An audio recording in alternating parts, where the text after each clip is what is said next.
Kapidongski TV. Andan din po si Kapidongski. Kaya taga si Kapidongski, taga Padada yan eh. Nabudunsor, Kapidongski. Wow, BB Girl Erica at Langga Rachel nagkita kasama si Ate May at BB Zoe, o kayong mga fans ng bawat sinuportahan ninyo nag-away-away kayo pero si BB Girl Erica at Langga Rachel ay masayang magkasama at magkaibigan pa rin sila. Ang sayang tingnan na si Erica at Rachel ay magkaibigan pa rin sa kabila ng nag-away-away na mga supporters ng Edrica at Rosehel. Sa FB page nga ni Rachel nag-post siya na may caption na, Ate May, Ate Erica and Baby Zoe Heart. At ito nga may mga comments ang mga fans, nagkita ang dalawang maganda, mas maganda ang pagiging close na hindi pilit tulad ng gusto ng viewers. Minsan ang pagiging magkaibigan sa una kasundo mo pero marami palang bagay na hindi kayo magkasundo yung akala mo hindi mo maging ka-close yun pa pala ang maging close mo.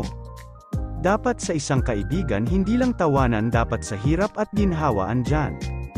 Mas magkakilala pa ng mas malalim Nerio Degasdes Halasgo grabe naman kung di na siya makita sa social media, gusto niya lang tahimik wala na ba siya karapatan mag-pic, mag-FB at TikTok?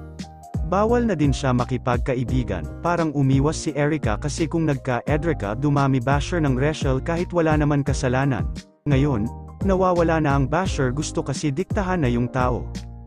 Pinagkukumpara pariho naman mabait hintay sa vlog po bawal pero sa selfie pwedeng-pwede. Tsaka sakam lang naman yan na wala si Erica, sa real life magkakaibigan yan sila wala naman nagbago, mga fans lang naman may issue. Wala namang ayaw at wala namang problema sa kanilang magkaibigan sundan nyo na lang ang kabanata, they are beautiful inside and out. Wow! Buti pumayag si Erica na magpa-picture, Rosemary Villabal ang di-picture lang naman po kasi sa vlog pinagkakakitaan na sila. Andyan na yung pera, milyon na kinita ni Kalinga Prab at willing magdagdag si Sir June pero ayaw pa rin pagawa ng bahay alam na. Iba-iba talaga ang opinion ng mga viewers may positive may negative may kampi may bashers pero at the end of the day magkaibigan pa rin si Erica at Rachel. Pero dito may napansin ako sa picture nila parang may inis ikaso sila dahil tingnan nyo may mga picture na 2x2 sa kanilang mesa, ating abangan kung ano kaya ito. At daghang salamat lang Rachel sa iyong update kay BB Girl na liwanagan na ang mga supporters ng bawat love team, mga idol follow po sa page ni BB Girl Erica May Sorita at Langga Rachel Morales Vlog, at please support po natin ang channel ni Kuya Val at Kalinga Prab.